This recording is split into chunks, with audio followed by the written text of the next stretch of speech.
Right. Jubilee hills 10 ఏళ్ల అభివృద్ధికి 2 ఏళ్ల అరాచకానికి మధ్య జరుగుతున్న సమరం. కేసీఆర్ వికాసానికి రేవంత్ విధ్వంసానికి మధ్య నడుస్తున్న రణం. అవును, ఇది నిజం, 100కి 100 పాళ్ళు నిజం. జూబ్లీ హిల్స్ రణక్షేత్రంలో శాంతి పాలన కావాలా, రౌడీ రాజ్యం కావాలా అంటే ప్రజాస్వామ్య పాలనకే పట్టం కడతామంటున్నారు ప్రజలు. పొరపాటున నవీన్ యాదవ్ లాంటి వాళ్ళు గెలిస్తే రోడ్ల మీద స్వేచ్ఛగా తిరగగలమా అంటూ ఆడబిడ్డలు అగ్గిమండుతున్నారు. జూబ్లీహిల్స్ లో రౌడీ గెలిస్తే హైదరాబాద్ అంతా మళ్లీ రౌడీలు నిద్రలేస్తారని దుయ్యబడుతున్నారు. అయితే హైదరాబాద్ అంతా రౌడీ రాజ్యం అవుతుందని ఆవేదన చెందుతున్నారు.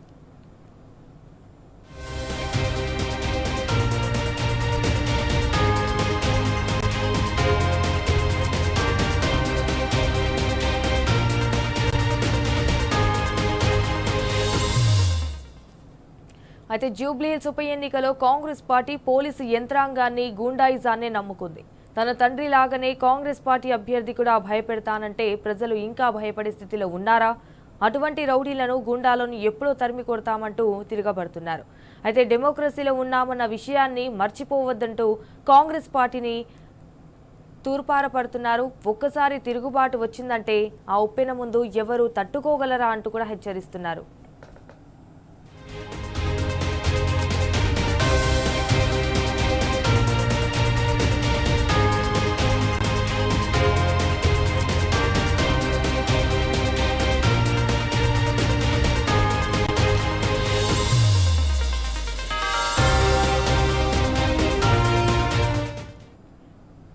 ఇలా దౌర్జన్యం చేసి గెలిస్తే ప్రజల పరిస్థితి ఏంటి?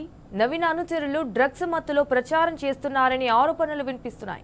వాళ్ళ వాహనాలపై నంబర్లు కూడా లేకుండా తిరుగుతూ ప్రజలను బెదిరిస్తున్న దృశ్యాలు కలకలం రేపుతున్నాయి. అంతెందుకు, నవీన్ నామినేషన్ ర్యాలీలో గుండాలు, రౌడీ షీటర్లు, బయటి నుంచి వచ్చిన గ్యాంగ్ అల్లర్లు సృష్టించలేదా? జాకీయ ర్యాలీ పేరుతో రోడ్లపై హింస సృష్టించలేదా?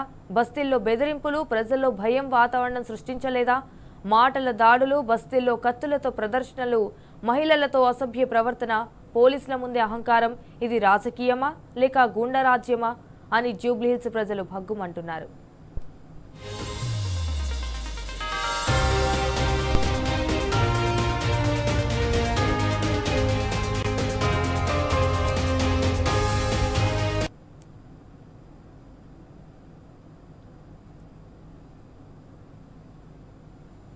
సో ఇలాంటి వాళ్ళు అధికారంలోకి వస్తే ఏం చేస్తారు? ప్రజలకు సేవ చేస్తారా లేక సెటిల్మెంట్లు చేస్తారా? ఎవరు పరిష్కరించలేని సమస్యలను రౌడీలే పరిష్కరించగలరని కాంగ్రెస్ పార్టీ అభ్యర్థి తండ్రి శ్రీశైలం యాదవ్ చెప్తున్నారు. అయినా వీరికే ఓటేయాలా? ఓటేసిన తర్వాత సామాన్యుడికి అన్యాయం జరిగితే పోలీసులను ఆశ్రయించాలా లేక రౌడీ షీటర్లను ఆశ్రయించాలా? జూబ్లీహిల్స్ ప్రజలను వేధిస్తున్న ప్రశ్నలివి. కార్పొరేటర్లకు ఇటు ధమ్కీలు ఇవ్వడంతో పాటు భూకబ్జాలపై ఆరోపణలు ఎదుర్కొంటున్న నవీన్తో పాటు ఆయన అనుచరులు రౌడీలు కాదంటూ సీఎం రేవంత్ వెనకేసుకొస్తున్నాడు. బస్తీల్లో సేవ చేసేవాళ్ళు అంటూ కితాబులు ఇస్తున్నాడు.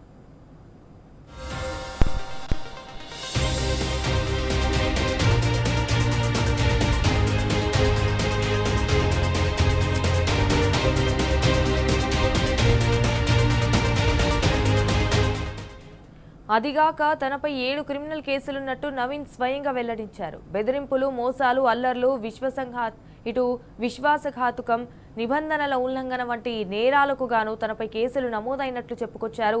ఈ కేసులన్నీ నాంపల్లి కోర్టులో విచారణలో ఉన్నాయి.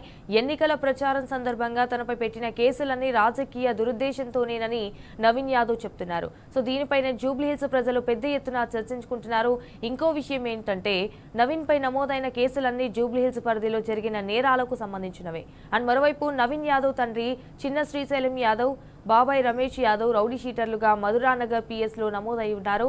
తాజాగా ఎన్నికల ప్రచారం సందర్భంగా ఇతర పార్టీలను బెదిరించడంపై నవీన్తో పాటు ఆయన సోదరుడు వెంకట్ యాదవ్ పైన కేసులు నమోదయ్యాయి.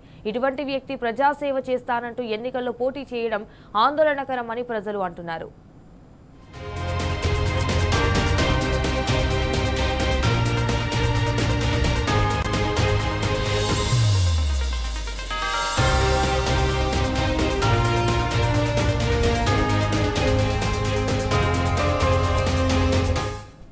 బెదిరింపులు, అక్రమ నిర్బంధాలు, ప్రజల పట్ల దుష్ప్రవర్తన, మోసాలకు సంబంధించిన కేసులో నవీన్ యాదవ్ ప్రధాన నిందితుడు. భూకబ్జాలకు పాల్పడటం, నమ్మక ద్రోహం, అక్రమంగా నిర్బంధించి బెదిరించిన ఆరోపణలపై పలు సెక్షన్ల కింద కేసులు నమోదయ్యాయి. ఇందులో అన్ని నేరాలకు సంబంధించినవే. కార్మిక నగర్, యూసఫ్గూడ చెక్పోస్టు దగ్గర 4 కోట్లకు పైగా విలువైన 357 చదరపు గజాల ప్రభుత్వ స్థలాన్ని బోగస్ పత్రాలు సృష్టించి ఆక్రమించుకున్నారని అంటూ నవీన్పై ఖైరతాబాద్ రెవెన్యూ అధికారులు ఫిర్యాదు చేశారు.